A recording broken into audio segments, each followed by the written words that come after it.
یہ بڑی غلط فہمی پھیلی ہوئی ہے کہ مسیحیوں کو کرسمس کی مبارکباد نہیں دینی چاہیے، کیونکہ اس کا مطلب یہ ہوتا ہے کہ خدا نے بیٹا جنا ہے۔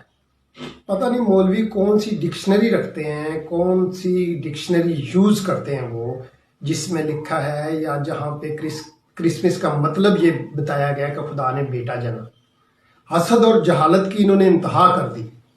جس طرح خدا کا کوئی محبوب نہیں ہوتا، خدا کسی کا عاشق نہیں ہوتا، خدا کسی کی معشوق نہیں ہوتا، یا خدا کی کوئی معشوق نہیں ہوتی، اسی طرح خدا کا بالکل بیٹا بھی نہیں ہوتا۔ یہ روحانی اور مجازی بات ہے، تم اسے خدا کی بیوی کی طرف اور سیکس کی طرف کیوں لے کر جاتے ہو؟ مجھے آج تک یہ بات ان کی سمجھ نہیں ہوئی۔ انتہائی حیران کن جو ہے ان کا عقیدہ ہے کہ جی اگر خدا کا بیٹا کہیں گے تو اس کی بیوی لازم آئے گی، اس کا سیکس کرنا لازم آئے گا۔ میں آپ کو تمہیں سمجھاتا ہوں کہ قرآن میں سے اور حدیث میں سے کہ جب ہم کہتے ہیں بیت اللہ، یہ تمہارے ذہن سے سیکس نکلے، حوریں نکلیں تو پھر تم کچھ سوچو نا۔ خود تم کہتے ہو بیت اللہ، جس مسلمان خانہ کعبہ کو بیت اللہ کہتے ہیں، اللہ کا گھر، تو ان دونوں کو پیرلل رکھو کہ اللہ کا بیٹا اور اللہ کا گھر۔ اگر اللہ کا بیٹا ہونے کے لیے اس کی بیوی اور سیکس ضروری ہے تو پھر اللہ کے گھر کے لیے اس کی چارپائی، اس کا چولہا، اس کا گھڑا بھی ہونا ضروری ہے نا، وہ برتن بھی ضروری ہے جس میں اللہ کھائے، وہ گھر جس میں اللہ رہتا ہے اس کے لیے بستر بھی چاہیے جس پہ وہ لیٹے گا۔ تو اللہ تعالیٰ کے گھر کا جو سائز ہے، خانہ کعبہ کا جو سائز ہے، آپ نیٹ پہ تلاش کریں، دیکھیں گے، آپ ریسرچ کریں تو وہ 13x11 میٹر کا ہے اور اس کی اونچائی بھی 13 میٹر ہے۔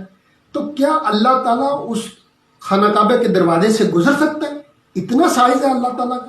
تم نے اپنے خدا کو اتنا محدود رکھا ہے کہ وہ اس چھوٹے سے دروازے سے گزر جاتا ہے۔ مجھے بتاؤ ذرا، سمجھاؤ، اللہ کا سائز کتنا ہوگا؟ یہ 13 میٹر کا اونچا گھر ہے، تو اللہ کا قد کتنا ہوگا جو اس دروازے سے گزر سکے؟ اس لیے یاد رکھو، کرسمس کا غلط مطلب نکالنا، اس کو غلط بیان کرنا اور خود قرآن کو جو ہے وہ بالکل فرق بیان کرنا، اس بات کا ثبوت ہے کہ تم حسد میں مبتلا ہو۔ روحانی باتوں کو جسمانی باتوں کے ساتھ مکس نہ کرو۔ مولا مسیح کلمۃ اللہ ہے، وہ روح اللہ ہے، اور آپ نے اللہ کو بھی سیکس کے رشتوں میں باندھ دیا۔ مسیحوں کے حسد میں اتنا بڑا کفر کیوں کرتے ہو؟ یہ بہت بڑا کفر ہے کہ آپ کہتے ہیں کہ جی مسیح مانتے ہیں کہ اللہ کی بیوی ہے، اللہ شاید نعوذ باللہ، معاذ اللہ ثم معاذ اللہ، کہ اللہ نے سیکس کیا اور اس کا بیٹا جنا۔ نہیں مبارکباد دینی تو نہ دو، اتنا بڑا جھوٹ کا سہارا تو نہ لو نا۔ اتنے بڑے جھوٹ سے تمہیں کیا فائدہ ہے کہ تم کہتے ہو کہ جی کرسمس کا مطلب یہ ہے کہ اللہ نے بیٹا دیا۔ وہ بھائی کرسمس کرائسٹ اور ماس کا مطلب ہے، میس کا مطلب ہے کہ مسیح کی یاد میں، مسیح کی یادگاری میں، یا مسیح کے خوشی میں اکٹھے ہونے والوں کا اجتماع۔ مولا کریم تمہیں سمجھنے کی توفیق عطا فرمائے، آمین۔ شکریہ۔